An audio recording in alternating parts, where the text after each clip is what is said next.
What's up you guys, it's Steve here, and in this video I'm going to be sharing with you the footage from the IMF where we're going to be hearing from Federal Reserve Chair Jerome Powell on the current state of inflation and interest rates. And we heard that this did not go well. But in the most likely case, this period will show temporarily higher prices, but not persistent inflation. What would you do? And to be honest, this could not have come at a worse time, because right now there's a lot of people concerned because the Federal Reserve has pretty much doubled the money supply in our system in just the last year. In addition to that, they just announced that they're going to be less frequently reporting to us what's going on with the M1 and M2 money stock supply. And in addition to that, there's a lot of people concerned that major inflation is on the way, and that the only way to combat it is going to be raising interest rates to levels at which we have not seen in quite some time. And they believe that what the Federal Reserve is sharing with us is not necessarily the truth. So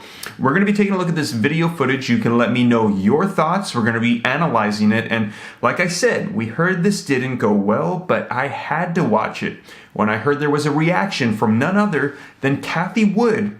And she said she's concerned the Federal Reserve might be losing control. So we're going to dive right in. We're going to be analyzing this footage. You can let me know your thoughts in the comments down below. And if you need a little bit of context about what's been going on with the concerns with the Federal Reserve and the US dollar, the less frequency of reporting and what's going on, be sure to check out this video that I just uploaded a couple days ago, getting you caught up onto that. As I said, the timing on this couldn't have been worse. So we're going to dive right in. I'm going to share this with you guys, but before we do, if you can do me a quick favor, it'll just take a second. If you like and appreciate these updates, be sure to smash the like button, leave your comments, and share this video out on social media platforms. Those simple gestures just take a second and they really help out the channel a lot. Thank you so much. And if this is your first time here and you're not already a part of the viewing community, why don't you come and join what we like to call the Ram Fam by smashing the subscribe button and turning on that notification bell. I'll keep you up to date on stimulus, Congress, the economy, anything having to do with investing or money. Also consider joining me on Instagram at SteveRam3. Consider joining the Patreon group to get exclusive access to me and these articles before they hit YouTube. And always remember that here on YouTube, whenever I respond to comments, you're going to see a gray stripe on my name. Now, if you don't see that, even if it looks like me, it's not me, because right now, unfortunately, YouTube has a problem with scammers trying to pose as content creators trying to steal your information. Remember, I'll never leave random WhatsApp numbers down in the comments, and I won't ask for bank account information, okay? I'm here to give you information. So with that being said, let's go ahead and dive into this video footage. Let's go ahead and analyze it together and see what we think, and you can let me know your thoughts on what the Federal Reserve has to say about inflation and interest rates. Alright, so we're going to be analyzing this video footage, and just a little bit of context in case you're wondering, what is the IMF? This is when we have monetary world leaders come together and they're going to be discussing the current status of the global economy. And everything was going fine, everyone was playing nice until about 30 minutes in, when the moderator came out and outright asked Jerome Powell, what's going on with inflation? Now, we're going to be analyzing his body language, trying to read between the lines, because for the most part, we pretty much already know what his answer is going to be, right? The world could be on fire. And we're going to hear him say, yes, we already saw the world coming on fire. Last year in Q3, we projected it, we planned for it, we're making adjustments, and we're on track for long-term 2% interest rates. We're going to be fine, and there might be a little bit of turbulence, but for the most part, everything will subside and we'll be okay by this time next year. They're always going to say that. And here's why, because their words are so powerful. Even a misinterpretation of something they say could throw the markets out of whack. And take into consideration the fact that what if we were in a worst case scenario and they told us the truth? They didn't lie to us. Well, let's say they came out and suddenly said, you know what? We made a mistake. We printed way too much money. We can't control it. Inflation is on the way. There might even be hyperinflation, and the only way we can combat it is by increasing interest rates to levels at which we haven't seen in decades or maybe ever, and we're not even sure if that's going to control it. There's a possibility that we could lose the US dollar, every man for himself. There would be mass hysteria, rioting in the streets. There would be a run on ammunition, water, canned food. You thought you couldn't get toilet paper and sweatpants before? Well, I hope that your bartering skills are up to par, because that would pretty much be the end of the dollar and things would be chaos. So rest assured, even if that's the happening, They will never say that. They're going to let us know everything is just fine, and they're doing that for a good reason, to make sure that there is not chaos running rampant in our world. So we're going to be taking a look at this, and we want to look at his reaction and his responses. So the words are not necessarily the most important thing. Let's take a look at this, and I'm going to jump you right to the point when she hits 30 minutes into this footage. Chair Powell, you've said inflation coming is transitory. Even ECB President Lagarde, I think, used your word and referred to it as transitory, but a lot of people are still wondering about that. They want to know, what does transitory mean? How long is transitory? How high would be too high for you to tolerate in terms of an inflation rate? Can you just expand on that? All right, so I'm going to pause it right there, because at this point, pretty much you can hear her outright ask, and that means it is on. And take a look at Kristalina, look right next to him. Look at her reaction when she's asking the question. Eyebrows are popping up. She's like, oh man, she just asked that. Grab the popcorn, here we go. Sure. So let me just be very clear on what we mean by transitory. So there's a difference between essentially. All right, so I'm going to stop it right there, because as I mentioned, we already know what his words are going to be. What I want to do is run these clips for you, and I want us to take a look at his body language. Now, what I'm going to do is I'm going to turn the sound off, and I'm going to show you two clips. Now, the first clip is going to be the very first answer that he got in the very beginning to a question where it was pretty easy. They allowed him an easy question. He had notes ready for it. He's very comfortable. Then we're going to look at his body language and run the clip without the sound to this question about inflation, and you're going to notice he's going to be off the cuff. He's going to be very defensive, responding. He's not going to be referencing notes, and that's when people are saying there was a major gaffe that came out that we're going to be taking a look at here shortly. All right, so here's the very first clip, and you can see this is the original response. Very calm, very collected. He's looking down, he's referencing his notes. He's probably practiced this in the mirror about 5 times. He's got this under wraps, and honestly, to me, this kind of gives off a feel of like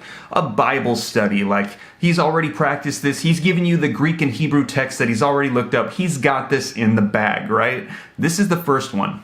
All right, so now let's take a look at the body language in response to this question about inflation. Here you can see hands are flailing. He's moving a lot quicker. He's not looking down and referencing notes. This is all coming off the cuff. He's just flowing, and it looks a little bit defensive to me, if I'm honest. To me, this looks like, okay, look, I know I owed you money last week. I'm going to get it to you here very soon. There was a couple of things that came up. Look, I'm going to take care of it, but you can see this is not rehearsed, and this is where the gaffe comes out. So here it is. Let me know your thoughts in the comments down below. What a lot of people are saying was a major mistake that almost happened on Powell's part, where he almost divulged the real truth. Let's take a look. But in the most likely case, this period will show temporarily higher prices, but not persistent inflation. What would you do? So did you see that? He almost said that in this period that we're going to be entering, there's going to be an increase significantly to prices, but he stopped himself and said there's going to be a temporary increase to prices. Now, if that wasn't bad enough, after he finishes the question, you can see he's got his head down. He's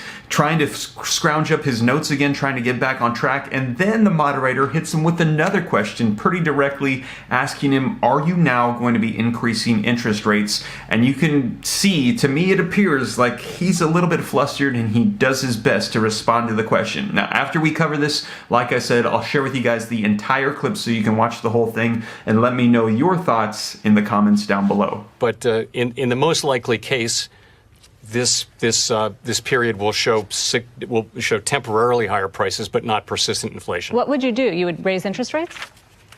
That's the principal tool we have is with inflation. Yes, the traditional tool is to restrain the economy and reduce inflation that way. Again, we don't think that's the most likely outcome. That is the playbook, though. If inflation were unexpectedly, counter to our expectations, to move meaningfully above levels where we're comfortable, in particular inflation expectations. These days, people think that inflation is largely a function of what the public expects it to be. And we would be monitoring inflation expectations very carefully. If we see them moving persistently and materially above levels we're comfortable with, then we would react to that. All right, so there we saw his response to, are you going to be increasing interest rates? And of course, at first he kind of stumbled through it because he was still recovering from the inflation question and almost accidentally saying that prices were going to be increasing significantly. And he had to admit to the fact that if inflation increases significantly, of course, they are going to be combating it with increasing interest rates. And he said that they didn't think they were going to have to go down that path. But once again, let me know your guys' thoughts in the comments down below. And just to make sure we have the full context of this question and answer, I'm going to be sharing with you this full clip. We can watch it and you can let me know your thoughts. So let's take a look. Chair Powell, you've said inflation coming is transitory. Even ECB President Lagarde, I think, used your word and referred to it as transitory. But a lot of people are still wondering about that. They want to know, what does transitory mean? How long is transitory? How high would be too high for you to tolerate in terms of an inflation rate? Can you just expand on that? Sure. So let me just be very clear on what we mean by transitory. So there's a difference between essentially a one-time increase in prices and persistent inflation. And when we say inflation, that's what we mean. We mean persistent inflation that goes up by 2% or 4% or whatever it is year after year after year. And that level of inflation tends to be dictated by underlying inflation dynamics in the economy, as opposed to things like bottlenecks. So, you know, the nature of a bottleneck is that it will be resolved, that the supply side, if you will adapt, and that therefore whatever costs people have to bear in prices because supplies are temporarily tight as the economy reopens, those won't be repeated next year. We wouldn't think they'd be repeated. We'd think that the supply chain will adapt and become more efficient. It might take a year, but that'll happen. And so that's essentially what we're saying. Remember, Sarah, that we've had 25 years of inflation dynamics, roughly 25 years, where inflation has been low. Many advanced economies around the world, at least for the last decade, have been unable to reach 2% inflation. Some are actually fighting off disinflation. And that has been the dominant sort of set of dynamics about inflation for some decades. And now we have a situation where the economy is reopening. There'll be a surge in demand, perhaps. There will be bottlenecks, perhaps, but it seems unlikely that will change the underlying inflation psychology that has taken deep roots over the course of many, many years. So that's what we think. We think that there will be upward pressure on prices, which may be passed along to consumers in the form of price increases. We think that effect will be temporary. Now, let me say that there's no certainty in this, and if it turned out that inflation, and particularly inflation expectations, were to move up materially in a way that suggested that they were being de-anchored and that inflation might move persistently well above 2%, we would react. Of course, that would be our job. One of our two mandates is price stability. The other is maximum employment. We don't think that's the most likely outcome, but we do have the tools to deal with that outcome. We will use them to guide inflation back to 2%. If the need arises, but in the most likely case, this period will show temporarily higher prices, but not persistent inflation. What would you do? You would raise interest rates? That's the principal tool we have is with inflation. Yes, the traditional tool is to restrain the economy and reduce inflation that way. Again, we don't think that's the most likely outcome. That is the playbook, though. If inflation were unexpectedly, counter to our expectations, to move meaningfully above levels where we're comfortable, in particular inflation expectations. These days, people think that inflation is largely a function of what the public expects it to be. And we would be monitoring inflation expectations very carefully. If we see them moving persistently and materially above levels we're comfortable with, then we would react to that. Well, there you guys have it. Let me know your thoughts in the comments down below. And I had to share this, especially when I heard about it, and then I heard that Cathy Wood said it made her question what was going on as well. So hopefully they've got this under control. I sincerely do hope so. Let me know your thoughts down below, and whatever unfolds, know that I'll be sure to share it here on the channel and keep you guys up to date. Now, if you made it this far and you haven't already, be sure to smash that like button. If you're not already subscribed and you want to stay up to date, smash that subscribe button. Follow me on Instagram at SteveRam3. And you guys, I hope this reaches you well. Take care. Have a blessed weekend. God bless. This is Steve.